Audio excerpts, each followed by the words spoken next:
자, 여러분 반갑습니다. 자, 이번 시간에 우리가 삼국이 이제 통일되는 과정을 살펴볼 건데요.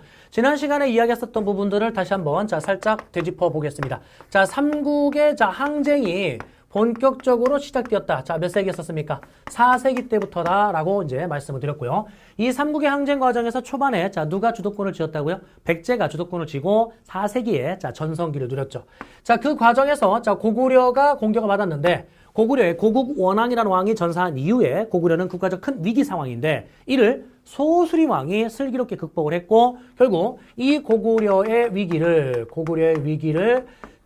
전성기로 이제 이어갈 건데 그 전성기에 광개토대왕과 장수왕이 있었던 겁니다. 그럼 장수왕이 뜨면 무조건 몇 세기? 5세기. 그러면 장수왕이 5세기에 전성기를 누리고 있었을 때 누가 지금 공격을 받았습니까? 백제와 신라. 그 중에요. 더 큰 타격을 받은 게 누구냐면 백제입니다. 왜냐면 백제는 왕도 전사했고 또 수도도 뺏기거든요. 신라도 일부 영토를 뺏기긴 하지만 여기는 백제보다는 상대적으로 덜 위기라는 거죠. 어쨌든 그러면 지금 5세기에 여기에 있는 장수왕이 전성기를 누리고 있었을 때 누구의 위기? 백제의 위기. 그럼 이 백제의 위기. 백제의 위기. 일단은 누구의 공격을 받았다고요? 네. 고구려의 공격을 받았습니다. 고구려 공격받았을 때 계로왕이 뭐 했습니까? 계로왕의 북위국서. 계로왕의 북위국서. 즉 중국의 북위라는 나라에게 고구려와의 외교 관계를 끊어라 라고 이제 이간질을 시키는 그러한 편지라고 할 수 있겠고 이 계로왕의 북위국서는 결국 성공합니까? 실패합니까? 실패하는 거죠. 실패하면서 이제 계로왕은 뭐 하게 되었다? 전사를 할 겁니다. 계로왕이 전사하면서 결국은 수도인 어디를? 위례성, 즉 한성을 빼앗기게 됩니다. 그래 결국은 어디로 천도하게 되냐면 웅진으로 뭐 한다? 천도하게 됩니다. 이때 천도했었던 왕은 문주왕인데 문주왕 왕 이름까지 알 필요 없고요. 일단은 웅진을 천도했다. 장수왕의 남하 정책으로 인해서 수도를 뺏기고 도망간 겁니다. 다시 가면 수도를 가게 되면은요. 여기에 있는 이 수도와 관련된 거에서 고구려를 가게 되면 고구려, 백제, 그다음에 신라를 간다라면 이 고구려는 맨 처음에 무슨 성에? 졸본성에 자리를 잡았었죠. 그랬다가 2대 왕 때 어디로 간다고 그랬습니까? 국내성으로 간다라고 제가 말씀드렸죠. 그랬다가 장수왕 때 어디로 갔습니까? 평양성으로 이렇게 옮겼죠. 그럼 이 시점이 지금 바로 5세기라는 겁니다. 이해됐죠? 그럼 5세기에 장수왕의 공격으로 백제는 원래의 수도인 위례성, 한성이라고도 하는데 이 위례성에서 어디로 도망가는 겁니까? 네, 웅진성으로 도망가는 겁니다. 이 웅진성이 오늘날에 어디를 말한다고요? 웅진성이 충청남도 공주를 말합니다. 그랬다가 6세기가 되면 다시금 어디로 수도를 옮기게 되냐면 사비성으로 이렇게 옮기게 되죠. 그래서 사비는 부여입니다. 그 다음에 신라는 수도를 옮긴 적이 없습니다. 신라는 수도를 옮긴 적이 없고 나중에 통일이 되었었을 때, 통일신라에서 행정구역을 구주 오소경으로 개편하는데 9개의 주가 됐고 5개의 소경, 이 5개의 소경 이게 뭐냐면 원래 신라도요 통일된 이후에 수도를 옮기려고 그래요. 수도를 이제 대구, 달구벌 쪽으로 이렇게 중심지를 옮기려고 하는데 귀족들이요 땅값, 집값 떨어진다고 반대해요. 그래서 결국 수도를 못 옮깁니다. 못 옮겨서 그럼 어떡하지? 경주를 그대로 수도로 쓰면서 그 수도의 편제성을 다시 가면 수도의 편제성을 보완하기 위해서 즉 편제성이란 말은 한쪽에 치우쳐 있다는 거죠. 경주 자체가. 그래서 한반도의 동남쪽에 치우쳐 있는 경주 수도의 어떤 그 지리적 한계점을 보완하기 위해서 여러 곳에 5개의 작은 수도를 설치했다. 그게 바로 오소경이죠. 어쨌든 신라는 수도를 옮긴 적이 없습니다. 그러면 지금 백제로 다시 돌아오셔서 백제는 웅진으로 지금 도망갔습니다. 도망갔는데 여기서 지금 뭘 해야 되겠습니까? 고구려의 공격을 받으면서 얘네들이 무슨 연합군을 결성한다? 미안해요. 신라와 백제 사이에 나제 동맹을 체결해서 어떻게 했어요? 계속 움츠리고 있는 겁니다. 장수왕이 5세기 내내 이제 전성기를 누릴 거기 때문에 백제와 신라는 벌벌 떨면서 야 우리 괜찮겠지? 뭐 이렇게 버티고 있는 거죠. 근근히. 그때 나제 동맹을 통해서 나름대로 버티고 있었다. 6세기가 될 겁니다. 6세기가 될 건데 그 6세기, 5세기 말에서 6세기 초에 동성왕이라는 왕이 등장하는데 이 동성왕은 신라와 혼인동맹을 체결합니다. 이미요. 자, 나아지 동맹은 체결돼 있었죠. 5세기 때부터 체결돼 있었는데, 자, 그 동맹 관계를 더욱더 돈독하게 하기 위해서 결혼 정책을 쓰는 겁니다. 그래서 혼인 동맹을 체결했다. 자, 그닥 중요하지는 않고요. 여기서 요 무령왕의 업적 중요합니다. 자, 무령왕은요. 쌤이 앞에 강에서 이제 말미에 잠깐 말씀드린 것 같은데 이 무령왕은 중국의, 그러니까 계로왕이라는 왕이 중국의 북위와 고구려 사이를 이간질시키려는 정책을 썼으나 이것이 실패했죠. 그러니까 이제 무령왕은 다른 생각을 한 겁니다. 자, 지금 6세기로 넘어왔어요. 어떤 생각을 한 거냐면 남조와의 교류를 다시 늘리자. 남조와의 자, 교류를 다시금 증대시키자. 그럼 남조와의 교류를 증대시킴으로써 결국 어떻게 돼요? 여기 있는 중국 남조와 고구려 사이의 어떤 관계를 끊어버리는 거죠. 그러면서 이제 자, 쉽게 얘기하면 자기의 든든한 후원자로 이제 만들어 버리는 거죠. 그래서 남조와의 교류를 늘렸다. 그래서 죽은 다음에 벽돌 무덤의 자, 무덤 양식까지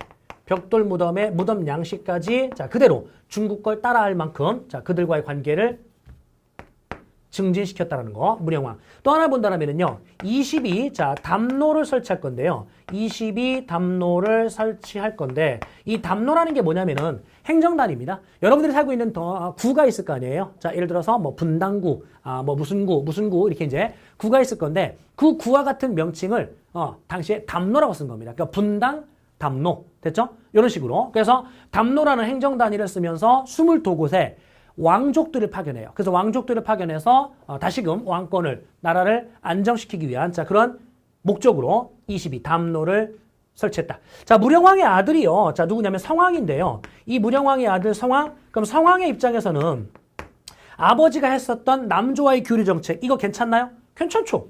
그러니까 이 정책을 그대로 지속할 겁니다. 알겠죠? 남조와의 교류를 지속한다. 됐죠? 자, 그 다음에 성왕의 업적을 한다면 나라 이름을 남부여라고 계칭을 해요.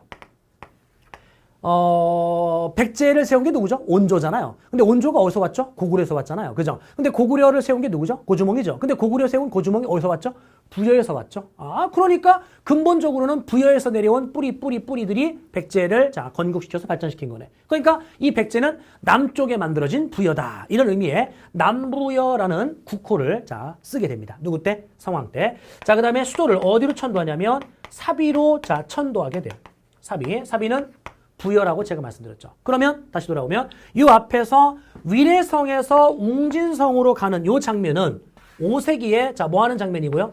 도망가는 장면이죠. 그죠? 그런데 웅진성에서 사비성으로 가는 이 장면은 6세기에 백제를 다시 한번 중흥시키기 위한, 백제를 다시 한번 발전시키기 위한 자, 그러한 액션이다라고 볼 수 있겠네요. 그러면 요거를 묶어볼게요. 묶어서 자, 6세기에 백제의 무슨 정치다? 중흥정치다라고 이제 이야기를 해봅시다. 자, 무령왕. 자, 그 다음에 성왕. 계속합니다. 성왕은요, 몇 부를 설치했냐면 22부를 설치해요.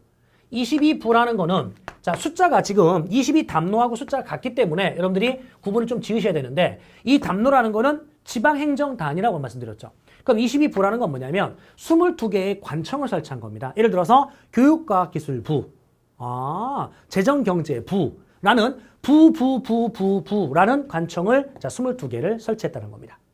네 번째 간다라면 신라의 진흥왕과 연합을 합니다.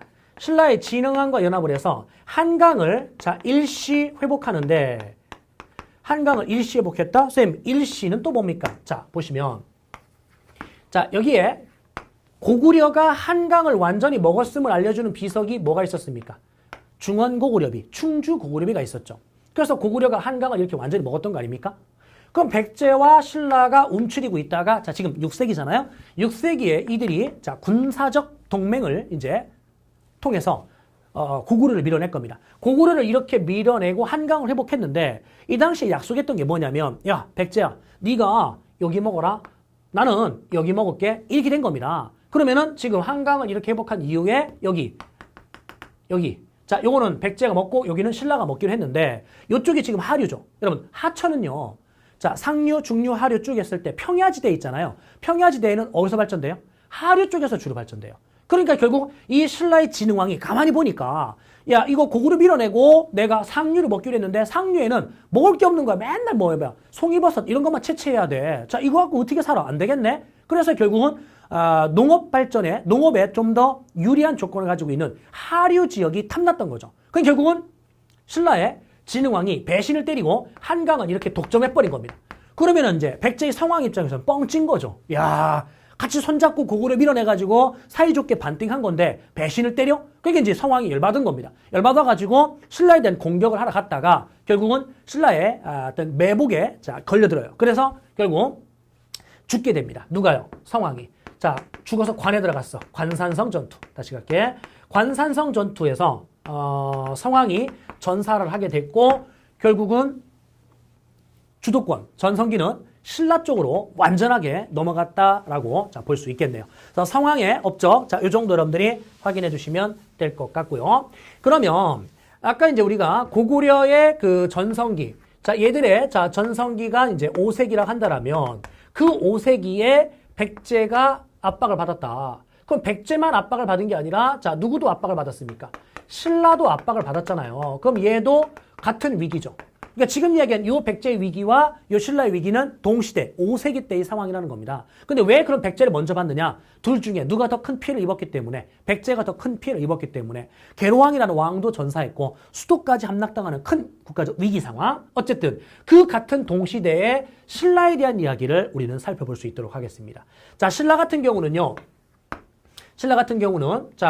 고구려의 내정 간섭을 이미 받고 있었죠. 내정 간섭 받고 있었다. AD? 그렇죠. 400년 사건. 고구려 광개토대왕이 이걸 도와주면서 생색을 냈지 않습니까? 그러면서 내정 간섭을 받고 있었습니다. 그런 상황에서 누구의 공격을 받은 겁니까? 장수왕의 공격을 받은 거죠. 장수왕의 남하정책. 그럼 장수왕의 남하정책으로 인해서 여기 있는 신라는 누구랑? 백제랑 손을 잡고 나제 동맹을 체결해서 결국 어떻게 돼요? 둘이 계속 떨고 있다. 그랬다가 몇 세기가 되면 6세기가 되면 엄밀히 얘기하면 5세기 말, 6세기인데 여기에 어느 왕이 등장하느냐? 지증왕이라는 왕이 등장할 겁니다. 그럼 5세기 말 6세기 초에 이 지증왕이 개혁 정치를 펼치는데 첫 번째 신라의 죽은 지증왕이 우산국을 정벌했다. 이렇게 이제 셈이 문장을 그냥 만들어 볼게요. 신라의 죽은 지증왕이 우산국을 정벌했다. 이게 뭔 말이냐면 나라 이름을 신라라 바꿉니다. 나라 이름을. 원래 나라 이름은 사로국이었었거든요. 사로국이라는 국호를 신라라 바꿨습니다. 그 다음에 주와 군을 여기서 말하는 주군 데스가 아니라 주와 군. 뭡니까 여러분들? 5주로 쪼갰었죠. 지방을. 기억나요? 여기에 있는 앞에 강의 선생님이 삼국의 통치체제 이걸 정비할 때 뭐 귀족회의 기구 이름, 그 다음에 수상의 이름, 명칭 이런 거 이제 써드리면서 중앙과 지방을 각각 개편했다 이랬잖아요. 그죠? 그래서 5부, 5방, 여기에 있는 5주. 신라가 이제 5주를 개편하는데 그 주. 그럼 쉽게 얘기하면은 여기는 어디를 개편했다는 거예요? 지방 행정을 정비했다. 이런 뜻이죠. 그 다음에 이제 왕이라는 칭호를 쓰게 되는데 원래는 여기에 마립간이라는 칭호를 쓰고 있었어요. 이 마립간이라는 칭호가 대군장 이런 뜻인데 이 마립간이라는 칭호는 내물왕 때부터 쓴 거거든요. 근데 우리는 지금 편의상 내물왕이라 하지만 실질적으로는 내물 마립간이라고 불러야 되는 거예요. 그게 이제 올바른 표현인 거죠. 그래서 마립간이라는 표현을 쭉 쓰다가 여기 있는 지증왕 때 왕이라는 표현으로 바꿔 이렇게 이제 칭호를 바꾼 겁니다. 그래서 지증왕이 우산국을 정벌했다. 우산국은 어디입니까, 여러분들? 울릉도입니다. 울릉도인데, 울릉도를 정벌하는 과정에서 그 옆에 있는 어디까지? 독도까지 이렇게 이제 함께 정벌했었던 거죠. 이 독도 같은 경우는 울릉도에서 날씨가 좋은 날 이렇게 보인다고 하더라고요. 육안으로. 어쨌든 거리가 그만큼 가깝다. 그래서 지증왕의 업적이 이렇게 이제 크게 4가지로 분류할 수 있겠고요. 네 번째 간다라면 버풍왕이 나오게 되는데요. 이 버풍왕, 와우, 별표하셔야 되겠죠? 지난 강의를 여러분들 한번 연결시켜서 떠올려 보시면 지난 강의에서 선생님이 왕 이름 중에 별표했었던 왕은 고이왕이 있었고 소수림왕이 있었고 그 다음에 버풍왕이 있습니다. 됐죠? 버풍왕. 이 버풍왕 다음에 이제 진흥왕인데 진흥왕이 이제 나름의 전성기를 누리게 되죠. 그래서 버풍왕과 관련된 거. 일단은 자, 뭐를 공인했습니까? 자, 불교를 공인했나요? 그죠? 소침눌법 할 때 버풍왕. 자, 그다음에 자, 율령을 반포했고요. 자, 그다음에 뭘 정비하냐면 골품제를 자, 정비합니다. 골품제는요. 지방 세력들을 중앙의 귀족으로 야 거기서 까불고 나한테 왕한테 도전하다가 얻어 터지지 말고 일로 와. 내 밑으로 와. 내가 너 귀족 대우해 줄 테니까 내 밑으로 오라고. 그래서 이제 지방 세력을 이제 중앙에 귀족으로 이렇게 편입시키는 과정에서 애들의 이제 등급을 준 거죠. 그래서 뼈 골자, 뼈에도 품계, 등급이 있다. 이게 이제 골품제인데 쉽게 말하면 골품제는 여러분들 지배층만의 신분제도입니다. 그러니까 골품제도 안에 뭐 6두품이 됐든 5두품이 됐든 자 골품제 안에 이렇게 편입이 됐다는 얘기는 어쨌든 귀족이라는 얘기예요. 그러니까 여러분들은 그러니까 못 들어가는 거야. 그러니까 골품제 안에 이름이 들어가 있으면 귀족이라는 겁니다. 그래서 지배층만의 신분제도인 자 골품제도를 정비했다더라. 자 그리고 뭐를 설치하냐면 병부를 설치합니다. 병부가 뭔데요? 병부는 국방부입니다. 그러면 군사 조직을 개편한 겁니다. 이해돼요? 병부를 설치했다. 그 얘기는 누구의 내정 간섭에서 이제 벗어나기 시작했냐면 고구려의 내정 간섭에서 벗어나기 시작한 겁니다. 병부를 설치했다. 그 다음에 봐야 될 게 자 여기에서 건원이라는 독자적인 자 연호를 쓰게 돼요. 건원이라는 자 독자적인 뭘 썼다? 연호를 썼다. 자 이렇게 보시고요. 자, 그 다음에 그 버풍왕과 관련된 거에서 여러분들 가야를 하나 먹었죠? 무슨 가야 먹었습니까? 그렇죠. 금강가야 먹었죠. 금강가야. 금강가야를 자, 병합했다더라. 자, 이 정도 일단 보고요. 버풍왕 다음에 자, 5번째 자, 여기에 있는 자, 누가 올라올 거냐면 진흥왕이 올라올 건데 이 진흥왕 같은 경우는 자, 뭐 했습니까? 대가야 먹었고요. 그죠? 자, 대가야 먹었고 자, 그 다음에 봐야 될 게, 이렇게 할까요? 대가야를, 자, 병합을 했다. 하나 더 봐야 될 게, 한강을 이제 차지해 나갈 건데, 그 과정에서 단양적성비라는 걸 세워요. 이 단양적성비. 쌤, 단양이 어딘데요? 이 단양이란 동네는요, 단양이란 동네는 한강이 이렇게 돼 있다고 친다라면, 장수왕이 내려올 때 여기다 비석 세웠죠. 이 동네가 어디였었죠? 충주. 그죠? 충주. 근데 그 충주 바로 옆에가 단양인데 그 단양에다가 비석을 세운 거예요. 단양 적성비. 누가? 진흥왕이. 그러면 자 고구려 광개토대왕은 장수왕은 이렇게 내려오면서 말뚝 박은 거죠. 그러니까 이 전체를 먹었다 이건데 지금 이야기하는 진흥왕 같은 경우는 올라간 거 아닙니까? 그죠? 신라 땅 여기니까. 그럼 올라가는 과정에 자 여기다가 지금 어디요? 충주 바로 옆에 단양에다가 비석을 세웠을 때 여기를 먹었다는 얘기죠. 그럼 요거는 북한강입니까? 남한강입니까? 예, 남한강이죠. 상류입니까? 하류입니까?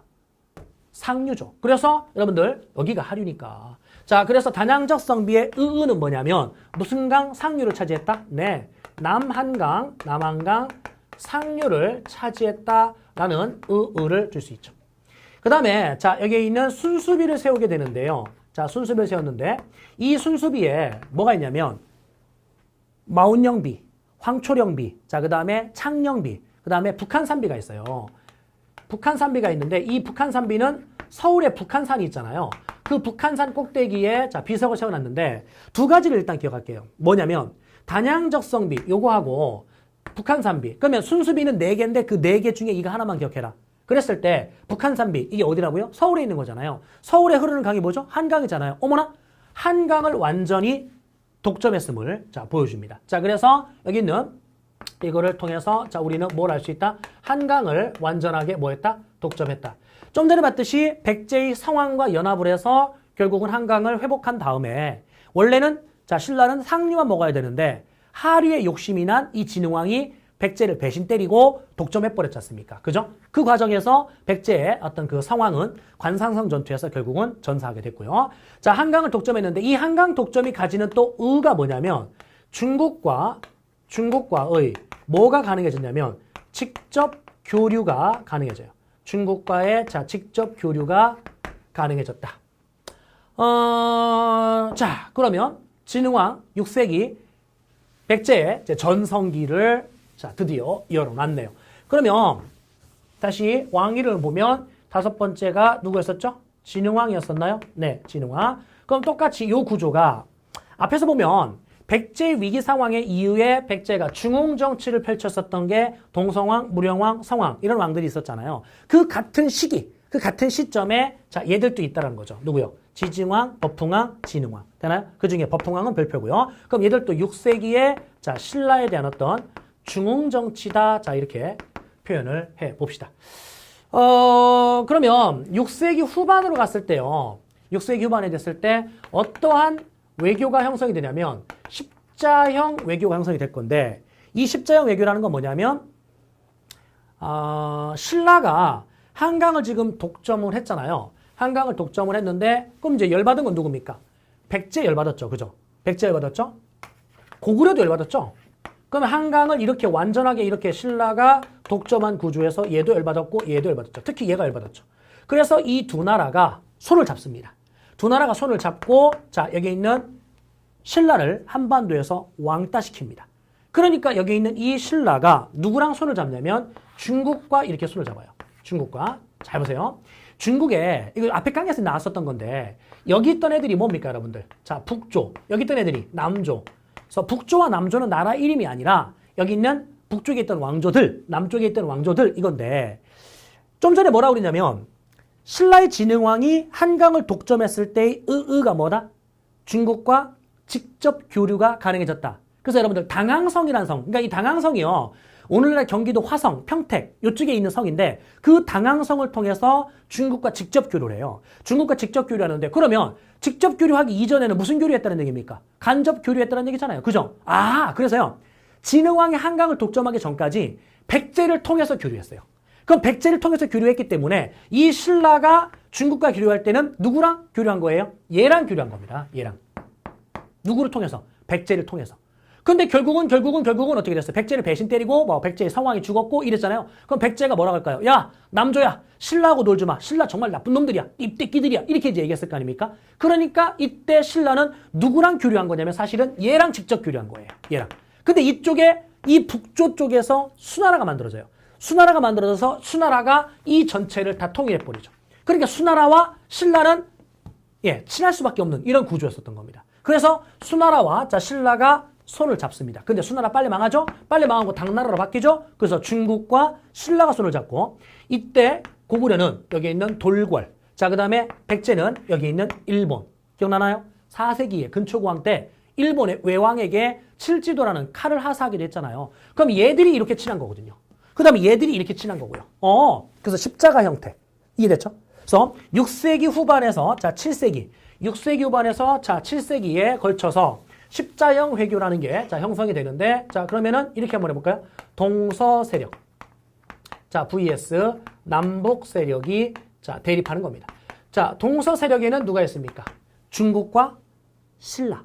그 다음에 남북 세력에는 돌궐, 고구려, 백제, 우회. 됐죠? 자 그래서 6세기 후반에서 7세기에 걸친 십자형 외교 자 이때 7세기로 넘어와서 수나라의 자 침략이 나타날 거예요. 수나라의 침략이 나타나는 건데 위진 남북조 시대의 자 수의 자 침략 이럴까요? 자 수나라의 침략 아니야 수당 전쟁 이럽시다. 수나라 당나라 자 고구려 vs 수나라 당나라와의 전쟁 수당 전쟁 이렇게 간다면 일단은 수나라에 대한 이야기를 보면 자 수나라의 자 통일 수나라가요 581년도에 건국되어서 589년도에 위진남북조 시대라고 하는 중국의 혼란을 다 통일합니다. 그런데 그 수나라하고 누가 친했습니까? 신라가 친했잖아요. 그죠? 그러니까 신라가 당연히 수나라한테 야 고구려 좀 어떻게 해봐. 이렇게 되겠죠. 그래서 결국은 여기 있는 이 수나라가 통일된 직후에 고구려는 아하 이거 싸우겠는데 안 되겠다. 먼저 선빵을 때릴까? 이거죠. 그래서 수나라가 통일된 직후에 자 고구려의 선제 공격이 이루어져요. 자, 고구려의 선제 공격이 자 이루어지게 되었다. 기선 제압을 하는 거죠. 자, 그러니까 당연히 자 수나라가 침략을 해올 건데 수의 침략 여러 번 침략하는데 100만 대군이 자 100만 자 대군 정확히 하면은 이제 113만 대군이 들어올 건데 이 113만 대군이 들어오는데 이 대군의 침략이 나타났을 때 기록에 의하면은요. 첫날 출발한 사람하고 마지막에 113만 번째 출발한 사람하고 날짜 차이가 한 달이에요. 한 달. 30일이에요. 날짜 차이가. 무슨 말이냐면 매일같이 몇백 명, 몇천 명이 자, 고구려 물리치자라고 이제 출병을 하는데 그러니까 매일 출병하는 거야. 매일 출병하는데 첫날 출발한 사람하고 마지막에 113만 번째 출발한 사람하고 날짜 차이가 한 달이라는 겁니다. 그만큼 규모가 컸다라는 걸 지금 이해시켜 드리는 거고요. 규모가 컸다? 와우. 이동 속도가 빠를까요, 늦을까요? 이동 속도가 늦을 수밖에 없는 거죠. 그럼 이동 속도가 늦다 보니까 안 되겠다. 이 113만 대군 이들 가지고는 자, 공격이 원활하지 못하다. 키 큰 사람 이런 따로 모아봐. 그래서 이 중에 롱다리들 자 30만 자 별동대를 따로 꾸리는 겁니다. 그럼 30만 별동대를 따로 꾸려서요. 이 30만 별동대를 우중문이라는 장군이 이끌고 들어올 건데 이 30만 별동대를 당시에 여기 있는 그 뭡니까? 문덕이요. 을지문덕. 자, 을지문덕의 유인작전. 자, 이럴까요? 유인작전. 일부러 싸움에서 져줘요. 13번 정도를 져주는데, 그 지도상으로 본다라면, 자, 이렇게 수나라의 대규모 침략이 나타났을 때, 자, 이들의 침략을 의도적으로 져주고, 여기 한반도까지 끌고 들어옵니다. 13번 정도를 져줬어요. 그래서 유인작전을 통해서 한반도 깊숙이 딱 수나라 군대가 들어왔을 때 편지를 씁니다. 자, 뭐라고 편지 썼을까요? 예. 당신은 말이야, 천문을 꿰뚫어 볼 줄 알고 지략을 잘 짠다. 정말 당신 싸움 잘한다. 와, 당신 짱인 듯 만족하니? 그럼 꺼져. 이런 내용이거든요. 그러니까 이거를요, 자, 우중문이 딱 이제 한자로 이제 다섯 글자로 되어 있는 오원시를 자, 을지문덕이 썼어요. 우중문 이 편지를 딱 보자마자 이 바보가 아닌 이상 뭘 느꼈냐면, 스몰. 너무 깊이 들어왔다. 적진을 향해서 너무 깊이 들어왔다는 사실을 이제야 깨닫게 된 겁니다. 그러니까 어떻게 돼요? 퇴각을 결정하는 거죠. 퇴각을 결정해서 안 되겠다, 퇴각해라 이렇게 됐는데 우리 문덕이 형이 자 미리 청천강에 살수, 이 살수에다가 자 뭐 한 겁니까 여러분들? 예, 물을 미리 막아놔서 하천에 수위가 높지가 않아요. 그러니까 애들이 어떻게 돼요? 물이 왜 이렇게 없지? 하고 안심하고 이를 막 건너갈 때 자 물을 갑자기 딱 터서 어떻게 돼요? 몰살시켰던 자 그 싸움을 우리는 자 무슨 대첩이라고 표현한다? 살수대첩이라고 이제 표현을 하죠. 이 살수대첩에서요 수나라가 결국은 자 뭐 하게 되냐면 멸망하는 자 수나라가 멸망하는 요인으로 자 작용이 됩니다. 자 수나라는요 여러 가지 요인으로 멸망을 했는데 자 618년에 멸망하는 수나라가 살수대첩에서 엄청난 자 군사적 재정적 타격을 입었었던 겁니다. 그래서 실제요 30만 별동대가 돌았는데 살아 돌아가는 애가 2,800명인가 이 정도뿐이 안 돼요. 와 이게 여러분들 숫자적으로는 이제 감이 잘 안 오는데 만약에 여러분들이요 이제 대학교에 이제 최종적인 합격이 됐고 입학하기 전까지 겨울에 이제 뭐 1월달 2월달 그래 내 용돈은 적어도 내가 벌어보자 엄마한테 이제 큰 소리 친 거죠. 엄마 제가 알바해가지고요 용돈은 제가 벌 테니까 더 이상 제 용돈 걱정을 하지 마십시오. 이런 식의 큰 소리 빵 치고 막 이제 그 일자리 알아봤는데 다양하지가 못하죠 알바거리가. 그래서 편의점 알바 이걸 이제 시작한 거야. 그래서 편의점 알바를 했는데 편의점 알바를 해가지고 대략 한 일주일 뒤 아니면 한 달 뒤에 월급으로 딱 이제 사장님이 그래 첫 월급이니까 현금으로 주마 라고 이제 30만 원을 딱 준 겁니다. 어때요? 나름대로 이제 야 이게 내 한 달 용돈이구나. 교통비를 얼마를 쓰고 뭘 쓰고 뭐 이런 식으로 나름대로 계획을 막 세울 거 아닙니까?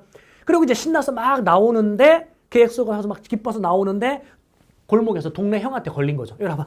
그래서 이제 왜요? 자 호주머니에 있는 거 내놔야지. 이게 된 겁니다. 없는데요? 그래서 이제 막 얻어 터지고 결국 다 뺏긴 겁니다. 다 뺏기고 이제 어떻게 돼? 그래도 차비는 주셔야죠. 그래서 막 징징거리니까 알았다. 2,800원 딱 돌려준 겁니다. 아니 그러니까 한 달 내내 뼈 빠지게 일해가지고 내 한 달 동안 살아야 될 용돈을 한순간에 털린 거 아닙니까? 30만 원 받은 거에서 남은 돈이 얼마라고요? 2,800원이라니까? 버스 한 번 타고 삼각김밥 하나 사오면 끝이야. 이제 한 달 내내 굶어야 되는 거죠. 자 멸망할 수밖에 없죠. 결국 30만 별동대가 들어와서 결국은 자 엄청난 패배. 그로 인해서 수나라가 멸망하는 하나의 요인이 됐고 수나라가 멸망한 다음에 자 누가 건국됩니까? 당나라가 건국됩니다. 자 당의 건국 이럴까요? 당나라가 자 618년에 자 이제 건국이 됐는데 이 당나라 건국했었던 게 이연이라는 장군인데 자 건국 직후에는 고구려와 친선 관계를 자 유지한답니다. 누가? 당나라 고조가. 그런데요 여기 있는 자 당나라 태종이 집권하면서 태종의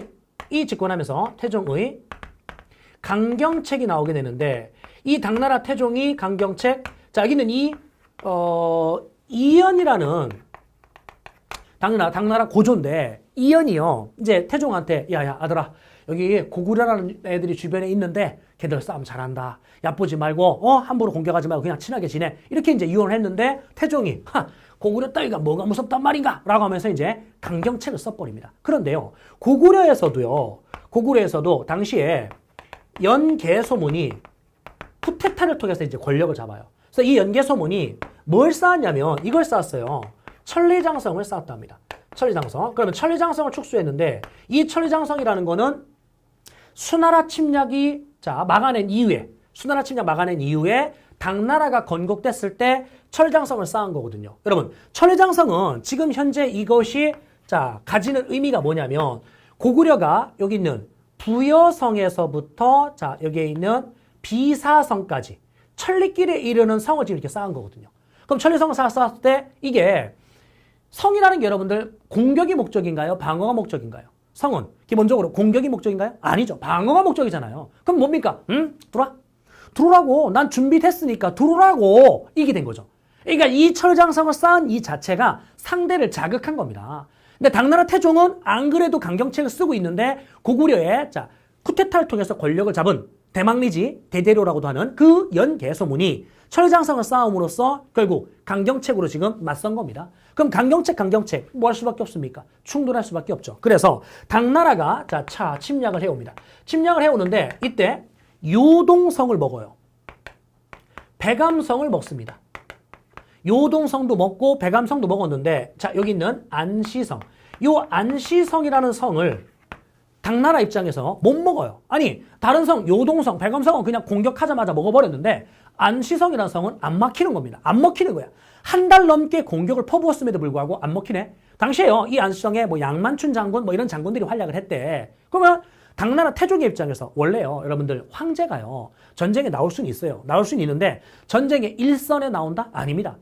후방에서요. 작전 지휘 이런 것만 해야 되는 거거든요. 그런데 한 달 넘게 공격을 해도 이 안시성을 먹지 못하니까 너무나 답답한 거야. 이것들이 왜 못 먹지? 그래서 전쟁에 이 일선까지 나와가지고 직접 진두지휘합니다. 그래서 여기 있는 이 당태종이 이 앞에까지 온 거야. 이 앞에까지. 여러분들 중국은요. 빨간색 좋아하거든요. 그래서 빨간색 좋아하니까 황제니까 또 빨간색 입어야 될 거 아닙니까? 그죠? 그래서 빨간색으로 깔맞춤을 하고 지휘봉을 하나 흔들고 들면서 뭐라고요? 왼쪽 공격해라, 오른쪽 공격해라 이렇게 직접 지휘를 하는 겁니다. 그런데 일반 병사들은 흔히 거무칙칙한 색의 옷을 입었어요. 그럼 거무칙칙한 색의 옷을 병사들 사이에 정 가운데 빨간색 점 하나가 이렇게 서가지고 계속 봉을 흔들고 있죠. 그러니까 양만춘 장군이요. 안시성에서 가만히 이렇게 바라보니까 이거 뭐지? 넓은 관역판에 빨간색 점 하나가 보이는 이런 형태로 보이는 거야. 뭐죠? 쏴달라는 얘기죠. 그 결국 이제 여기에서 활 시위를 당기게 됐고 실제 여기는 태종의 눈에 화살이 박힙니다. 기록에 의하면. 그래서 당태종이요. 화살을 맞고 어떻게 돼요? 와우! 얘들 싸움 잘하는데? 라고 결국은 뭐 했다? 퇴각을 했다랍니다. 됐죠? 이게 결국은 무슨 싸움이냐? 안시성 싸움, 안시성 전투. 안시성 전투 645년. 보십시오. 두 개의 전투를 기억할 건데요. 수나라의 침략을 막아냈었던 게 살시대첩이고 당나라의 침략을 막아냈었던 게 안시성 전투인데 만약에 수나라, 당나라한테 우리가 먹혔다라면 즉 고구려가 둘 중에 하나한테 졌다라면 한반도 남쪽에 있는 백제와 신라도 중국의 직접적인 공격을 받을 가능성이 분명히 있었겠죠. 그런데 고구려가 어쨌든 막아냈지 않습니까? 그래서 여기 있는 이 수당 전쟁에 의을한다라면 이 고구려가 결국은 우리 민족의 다시 가면 민족의 무슨 구실을 했다? 방파제와 같은 그러한 역할을 해줬다라는 평가를 우리는 단다라는 겁니다. 이게요, 여러분들 몇 세기 때의 모습이죠? 7세기 때의 모습이잖아요. 그러면 고구려가 이 위에서 수나라와 당나라와 연거푸 이렇게 싸우고 있었을 때 밑에 있는 백제와 신라는 뭘 하고 있었을까? 와우, 고구려 잘 싸운다? 이렇게 관망합니까? 아니죠. 백제와 신라도요, 치열하게 싸워요. 그래서 백제가 복수심. 아까 여러분들 성왕이 전사하고 여기는 배신을 당하고 이랬지 않습니까? 그죠? 그러니까 백제가 신라에 대한 맹공격을 퍼붓게 돼요. 그래서 나당 동맹 이렇게 일단 갈게요. 여기 있는 나당 연합군 이렇게 합시다. 나당 연합군이 결성될 건데 백제의 공격 이렇게 할게요. 그래서 신라의 대야성이라는 성이 함락되는데요. 신라의 위기입니다. 무슨 말이냐면 이 대야성이라는 성이 신라의 수도가 금성, 경주인데 그 경주로 들어가는 길목이거든요. 가장 중요한 위치에 있었던 성이란 말이야. 근데 그 대야성을 김춘추의 사위가 지키고 있었어요. 자, 그런데 백제의 맹 공격을 받으면서 결국은 그 대야성이 뭐 돼버렸다? 함락돼 버렸습니다. 그렇다면 여기 있는 신라 입장에서는 자, 큰 위기 상황이라는 거를 자, 이제 우리는 이해할 수 있겠죠. 그래 김춘추가 자, 딸과 사위를 다 잃었고 자, 국가의 큰 위기 상황이고 이때 김춘추가 고구려를 찾아갑니다. 자, 고구려에게 자, 도움을 자, 뭐 한다? 요청합니다. 고구려에게 도움을 요청했는데 고구려의 당시 집권자가 누굽니까? 연개소문이거든요. 연개소문이가 자, 김춘추를 만나서 야, 뭐 도와달라고 장난하십니까? 한강을 내놓으세요. 한강을 내놓으면 그때 도와줄지 말지 그때 가서 고민은 해볼게요. 전제 조건이 한강을 먼저 내놔야 돼. 그러면 도와줄지 말지를 그때 가서 아니 도와주겠다는 것도 아니야. 고민은 그때 가서 해볼게. 이런 식의 어떤 자 요구를 합니다. 결국 이제 김춘추가 그건 안 되겠는데요 라고 거절하게 됐고 김춘추가 사실은 감옥에 들어가요. 감옥에 들어가는데 자 이제 잔꾀를 부려서 탈출합니다. 탈출해가지고 이 김춘추가 여기에서 거절당한 이후에 어디로 갔냐면 당나라에 간 겁니다. 당나라에 갔는데 당나라 딱 가서 당태종을 딱 만났는데 어머나 눈에 안대하셨네요. 야, 나 이거 헛소문인 줄 알았는데 진짜네. 화살 맞으신 거 맞은 거죠? 아이고야 불편하겠다. 이거 몸에 균형 감각도 없을 거고 참 힘들겠다. 막 이런 식으로 이제 자 약 올리는 거죠. 예, 선생님이 이제 과장한 거고요. 어쨌든 당태종을 찾아가서 자 눈에 이제 안대하고 있는 이 모습. 아이 바보같이 혼자 공격하시니까 그렇게 화살이나 맞고 이러는 거 아니겠습니까? 저하고 손잡는 게 어떻겠습니까? 라는 식으로 이제 협상을 하는 거죠. 그래 결국은 여기 있는 당태종의 입장에서도 안 그래도 지금 눈에 화살을 맞은 이거에 대한 어떤 쪽팔림 복수해야 될 거 아닙니까? 그죠? 근데 신라가 같이 하자? 좋아 가자. 그래 결국은 무슨 연합군이 결성이 된 거냐면 나당 연합군이 자 결성이 됐었던 겁니다. 그럼 나당 연합군이 결성이 되어서 자 이들이 이제 백제와 고구려를 공격하러 갈 겁니다. 자 이제 여기입니다. 선생님은 앞쪽으로 갈게요. 여기에서 백제가 먼저 이제 망할 건데요. 백제가 자 멸망할 거다. 나당 연합군의 공격으로 자 백제가 자 뭐한다? 멸망을 합니다. 멸망하는 시점은 660년. 연도는 외우지 마시고요. 자, 연도는 외우지 마시고 흐름으로 자, 제목 위주로 가십시오. 자, 이때 평가원의 어떤 기출문제라든지 문제의 패턴을 보면 삼국의 항쟁 과정은 어떤 식으로 많이 출제가 되냐면 이런 식으로 자, 화살표를 주고요. 자, 여기다가 자, 무슨 사건. 자, 여기다가 자, 무슨 사건. 사건 이름을 줘요. 사건 이름을 준 다음에 자, 여기다가 가. 자, 그 다음에 여기에 무슨 사건 이렇게 줄 겁니다. 그러니까 시간의 자, 흐름에 따라서 요 사이에 가에 들어갈 수 있는 사실로 올바른 것은 이런 식의 문제가 출제가 돼요. 그러니까 지금 이야기하는 선생님 삼국의 통일 과정 4세기 때부터 실제 통일되는 시점까지 목차 위주로 이렇게 흐름을 머릿속에 정리할 수 있으면 자 됩니다. 어쨌든요. 백제의 멸망. 그럼 백제가 660년에 나당 연합군의 공격으로 멸망을 할 건데 당시에요. 이 백제의 계백장군, 이 계백장군이 황산벌 전투를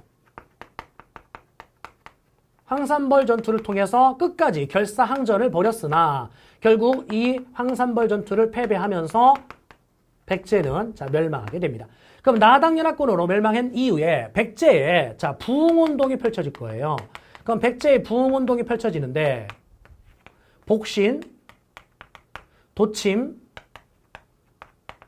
흑치상지,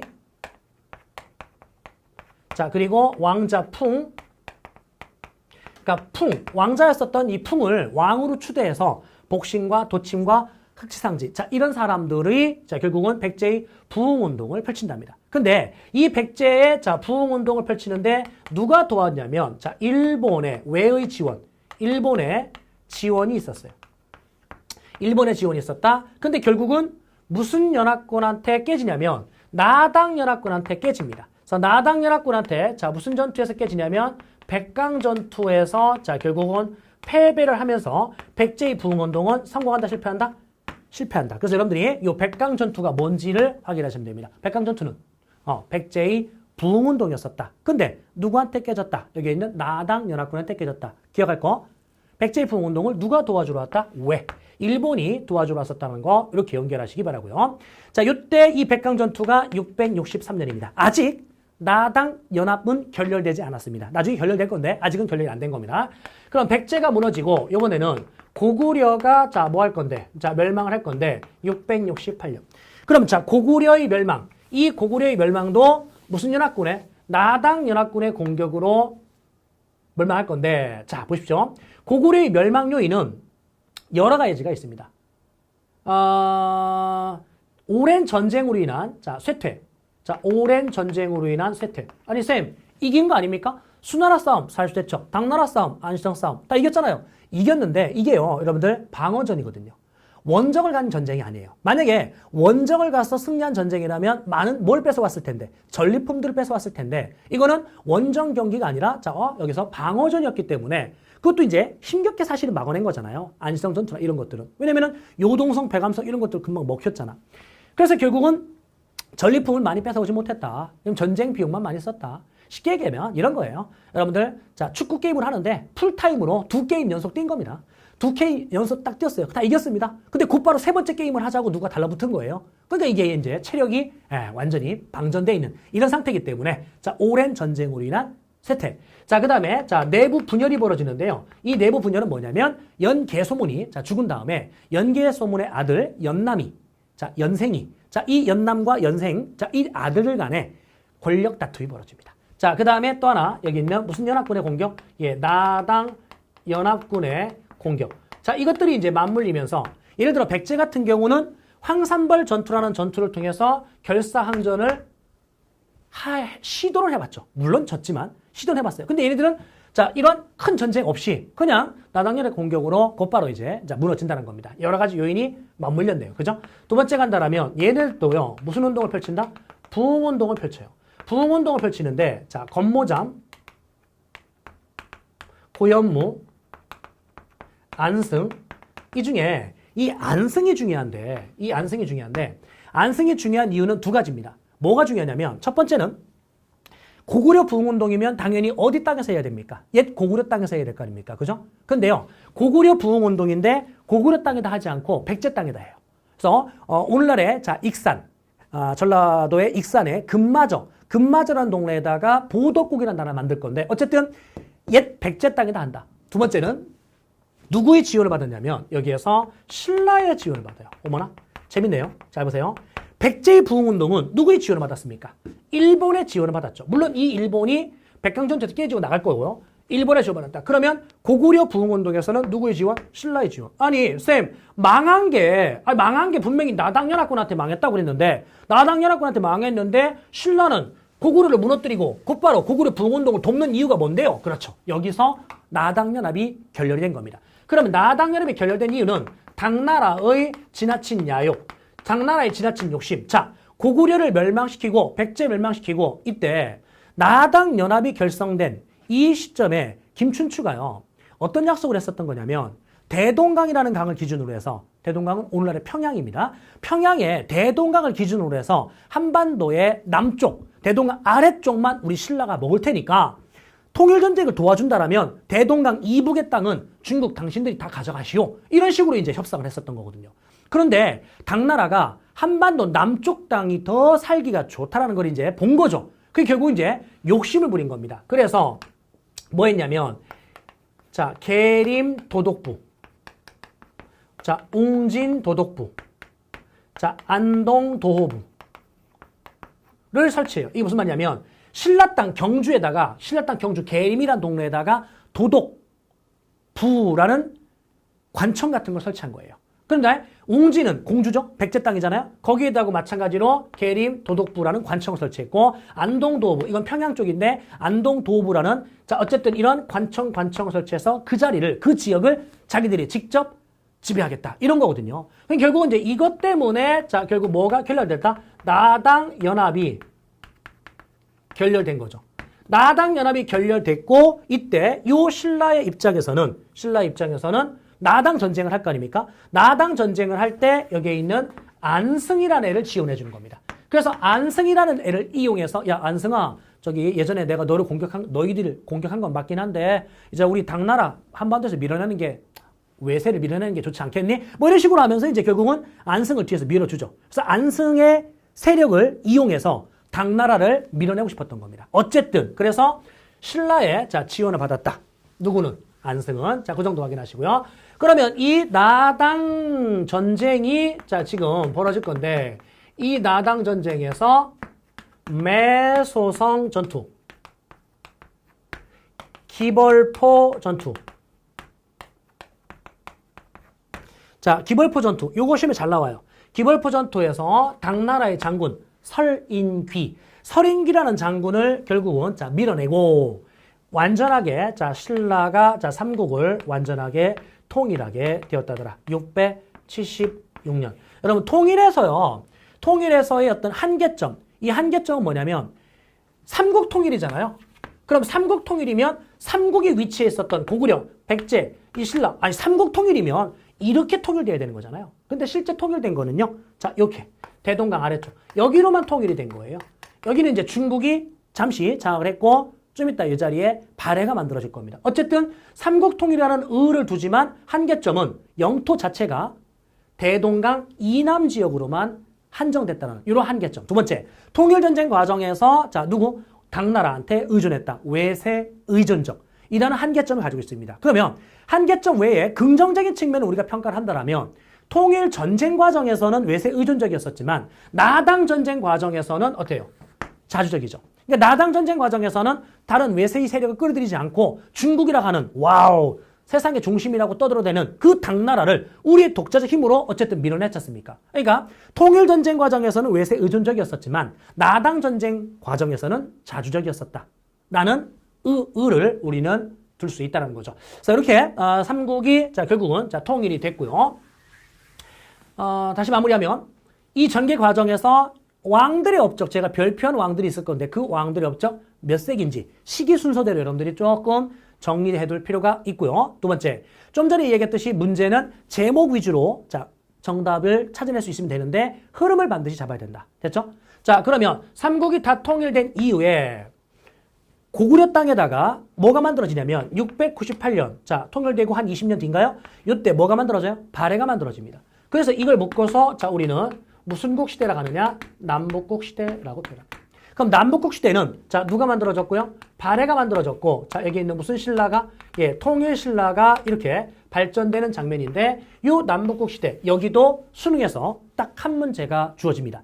2017년, 2019년에 발해의 문제가 주어졌었죠. 어쨌든요 남북국 이 시대는 선생님 다음 강의에서 연결을 해드릴 거고요. 교재에 여러분들 그 필기가 다 돼 있잖아요. 그래서 여러분들 필기되어 있는 부분에서 설명이 안 돼서 이해가 안 되는 부분, 그런 부분들이 있으면 자 게시판에다가 적극적으로 자 질문을 올려주시면 쌤이 자 빠르게 답변을 해드릴 수 있도록 하겠습니다. 네, 고생하셨고요. 우리 다음 강의에서는 남북국 시대에 대한 이야기를 살펴볼 수 있도록 하겠습니다.